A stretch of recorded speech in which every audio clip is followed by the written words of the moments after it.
To all my ACT friends and family, it's with deep sorrow that I'm not able to attend this year. I had planned on being there and presenting with Doug and Jackie, Shirley, and other ACT members, but sadly recent events have caused me to miss out. I send heartful blessings to you all and prayers of a successful and enriching conference. Instead of writing my own address, we agreed that I would share with you a powerful and elegant speech given by our Chief Red Jacket, Sagu Yuwatha of the Seneca Nation in 1805, almost to the day 207 years ago. In 1805, a Boston Missionary Society led by Reverend Graham requested Red Jackets' permission to proselytize among the Iroquois settlements in northern New York State. Red Jacket gave the following speech. Friend and brother, it is the will of the Great Spirit that we should meet together this day. He orders all things, and He has given us a fine day for our council. He has taken His garment from before the sun, and caused it to shine with brightness upon us. Our eyes are opened that we see clearly. Our ears are unstopped, that we have been unable to hear distinctively the words that you have spoken. For all these favors we thank the Great Spirit, and Him only. Brother, this council fire was kindled by you. It was at your request that we come together at this time. We have listened with attention to what you have said. You requested us to speak our minds freely. This gives us great joy, for we now consider that we stand upright before you and can speak what we think. All have heard your voice, and all speak to you as one man, as our minds are agreed. Brother, you say you want an answer to your talk before you leave this place. It is right you should have one, as you are a great distance from home, and we do not wish to detain you. But we will first look back a little and tell you what our fathers have told us, and what we have heard from the white people.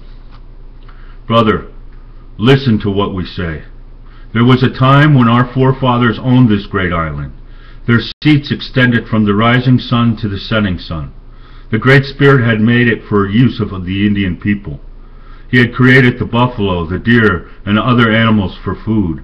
He made the bear and the beaver, and their skins served us for clothing. He scattered them over the country and taught us how to take them. He had caused the earth to produce corn for bread. All this He had done for His red children because He loved them. If we had any disputes about hunting grounds, they were generally settled without the shedding of much blood. But an evil day came upon us. Your forefathers crossed the great waters and landed on this island.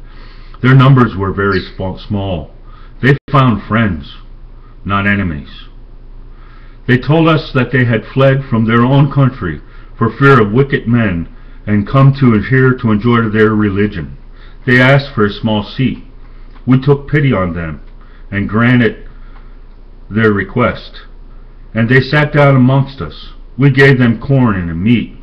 They gave us poison in return. The white people had now found our country. Tidings were carried back, and more came amongst us.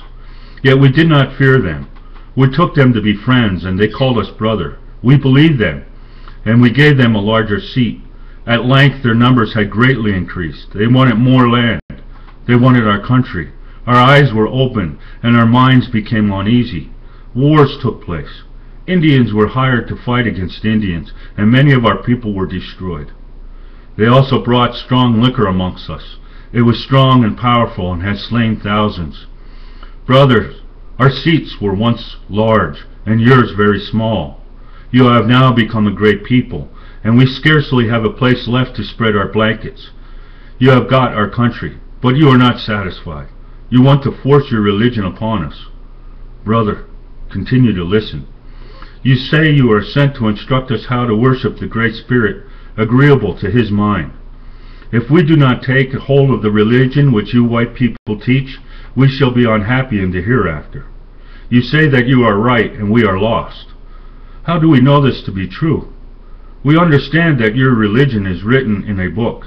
If it is intended for us as well as you, why has not the Great Spirit given it to us? And not only to us, but why did not He give it to our forefathers and the knowledge of the book, with means of understanding it rightly? How shall we know when to believe, being so often deceived by the white people? Brother, you say there is one way to worship and to serve the Great Spirit. If there is but one religion, why do you white people differ so much about it? Why not all agree, as you all can read the book? Brother, we do not understand these things. We are told that your religion was given to you, to your forefathers, and has been handed down from father to son. We also have a religion which was given to our forefathers, and has been handed down to us, their children. We worship that way. It teaches us to be thankful for all favors we receive, to love each other and to be united. We never quarrel about religion. Brother, the Great Spirit has made us all, but He has made a great difference between His white and red children. He has given us a different complexion and different customs. To you He has given the arts. To these He had not opened our eyes. We know these things to be true. Since He made so great a difference between us and other things, why may we not conclude that He has given us a different religion according to our understanding? The Great Spirit does right. He knows what is best for His children. We are satisfied. Brother, we do not wish to destroy your religion or take it from you. We only want to enjoy our own. Brother, you say you have not come to get our land or money, but enlighten our minds. I will now tell you that I have been to your meetings and saw you collecting money from that meeting. I cannot tell you what this money was intended for, but suppose it was for your minister.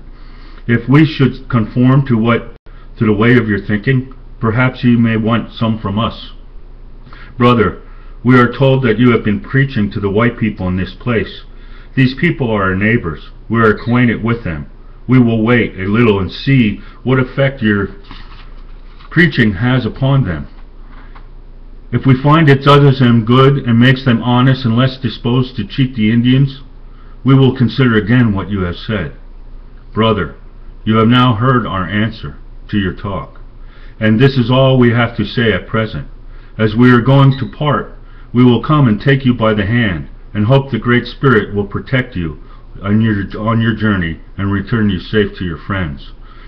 Red Jacket's forceful defense of his native religion caused the Christian representatives there to refuse the Indians' handshake and announce that no fellowship could exist between the religion of God and the works of the devil. Thank you. That's Red Jacket's speech. Blessings to you all.